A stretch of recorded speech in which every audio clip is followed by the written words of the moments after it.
एक ग्रुप के बहुत सारे लोगों ने कहा है कि हर्ष इतनी हेल्प कर दी कि यार अभी इन चीज़ों को जो है थोड़ा ट्रेंड में बना के रखो, क्योंकि मीडिया ने जो है दिखाने से मना कर दिया है। उसके ऊपर पता नहीं कोई प्रेशर है या क्या है, उसने दिखाने से अभी मना कर दिया नीट के मुद्दे को।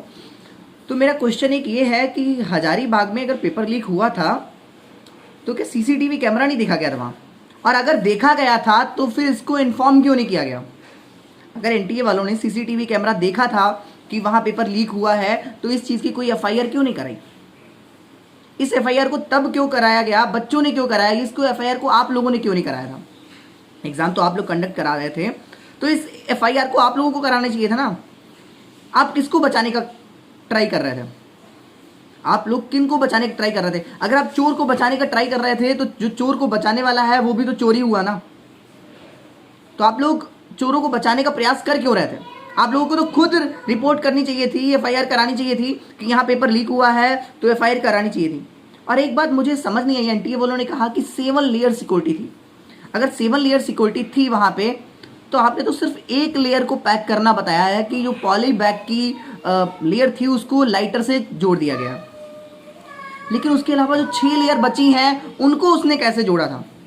जिसने उसमें से पेपर निकाला है, आप बोल रहे 7 लेयर सिक्योरिटी थी, तो बची हुई 6 लेयर को कैसे जोड़ा गया था? उनमें से एक लेयर तो प्लास्टिक का बॉक्स होता है जिसको आरी से काटना पड़ता है, उस बॉक्स को कैसे जोड़ा गया था? अगर उसको उसने जोड़ नहीं पाया था तो फिर तो वहां तक कटे हुए बॉक्स ही पहुंचे होंगे। अगर कटे हुए बॉक्स पहुंचे तो आपने उसकी एफआईआर क्यों नहीं कराई कि यहाँ कटे हुए बॉक्स पहुंचे?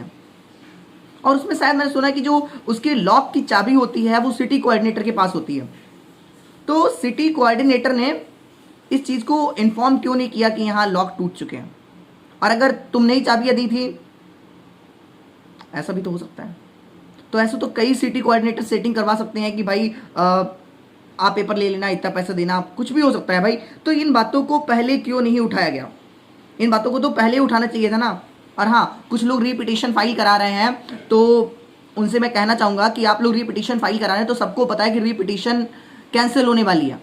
तो अपने लॉयर से इस बात को कंफर्म कर लें कि रीपिटिशन के बाद क्वेरेसिव पिटीशन जो होती है उसके लिए वो लड़ेगा कि नहीं लड़ेगा। क्योंकि कई सारे लॉयर खुद बच्चों को अप्रोच कर रहे हैं कि तुम लोग इकट्ठे हो जाओ और पैसे दे दो हमको इतना और हम तुम्हारी फाइल कर देंगे, लेकिन वो सिर्फ रीपिटिशन तक की बात कर रहे हैं। तो उनसे इस बात का कंफर्म कर लें कि आप क्वेरेसिव पिटीशन तक जाएंगे तो ही हम आपको पैसे देंगे। क्योंकि रीपिटिशन में तो सिर्फ उनको एक बार पेपर मेंटेन करना है और 3 जजेस की जो बेंच पहले बैठी थी वही बेंच बैठेगी। पहली बात तो उसको कैंसिल कर दिया जाएगा, अगर कैंसिल कर दिया जाएगा तो क्वेरेसिव पिटीशन में जाया जाएगा, अगर नहीं तो वही 3 जजेस की बेंच बैठेगी। अगर फिर भी नहीं होता है तो क्वेरेसिव पिटीशन किया जाएगा जिसमें जज बदल जाएंगे और 5 जजों की बेंच बैठेगी। अगर उनमें से 3 जज तुम्हारे फेवर में हो जाते तो डिसीजन तुम्हारे फेवर में आएगा। तो इसलिए उन लॉयर से कंफर्म कर लें कि आप मेरी क्वेरेसिव पिटीशन तक जाएंगे तो ही हम रुपए देंगे, नहीं तो तुम्हारे 5-7 लाख रुपए जो भी हैं वो खाली पीली डूब जाएंगे अगर तुम सिर्फ रीपिटिशन तक की बात कर रहे हो उनसे। क्योंकि हमने ऐसा सुना है कि कई सारे लॉयर खुद ही बच्चों को अप्रोच कर रहे हैं आजकल। तो प्लीज़ इस चीज़ों से ज़रूर बचें। और हाँ, सबसे रिक्वेस्ट है कि आप लोग डायरेक्ट फ़ोन कर देते हैं तो प्लीज़ यार फ़ोन मत किया करें, आप मैसेज करें, हम ज़रूर आपका सीन करेंगे। ऐसा नहीं कि स्टाइल आ गई इसलिए देखने से मना कर रहे हैं, ऐसा कुछ है तो ऐसा बिल्कुल भी नहीं है। आप सबके लिए बहुत रिस्पेक्ट है हमारे अंदर, लेकिन प्लीज़ मैसेज ही करें, हम आपका सीन ज़रूर करेंगे। क्योंकि बहुत सारे कॉल आ जाते हैं तो यार बहुत टाइम फिर वेस्ट हो जाता है उस चीज़ों में। तो प्लीज़ पहले मैसेज करें, अगर मैसेज सीन ना हो 1-2 दिन के अंदर तो फिर ही कॉल करें, अदरवाइज प्लीज़ बहुत ज़्यादा ज़रूरी होने पे ही कॉल करें। तो हाँ, इन बातों का जवाब कौन देगा? और अभी 16 फ़ोन हमने सुना है कि वो भी पकड़े गए हैं, ऐसे जाने कितने और फ़ोनों से भी पेपर लीक हुआ है। तो हम लोगों को न्याय कब मिलेगा आखिर? कहाँ है न्याय?